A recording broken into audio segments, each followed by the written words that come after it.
Salam benim kanalımın seyirciləri. Mən ömrümün şuurlu hissəsini özümü dərk eləməyə həsr etmişəm. Buna da konkret səbəblər var.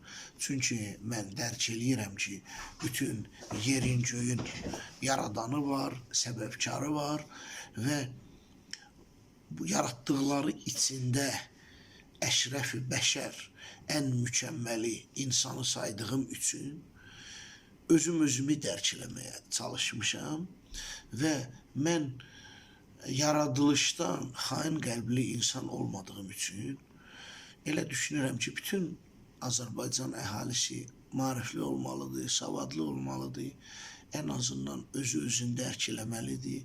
Sən hansısa bir problemi həll eləmək üçün birinci özünü dərk eləməlisən. Həm psixoloji, həm fizioloji tərəfdən. Və bütün öyrəndiklərimi insanlarla mən özümü öz aid olduğum toplum, xalq içərisində hiss elədiyim üçün heç bir məfhumu, elmi biliyi, gizlin saxlamağı qənaətbəxş bilmirəm. İnsan yaddaşından ibarətdir. Biz hamımız biyorobotlarıq. Bizim softumuz yaddaşımızdır. Məni mən eləyən yaddaşımdır. Atamı, anamı, qardaşımı, bizim softumuz, bizim mənliyimiz yaddaşımızdır. Yaddaş 3 hissədən ibarətdir.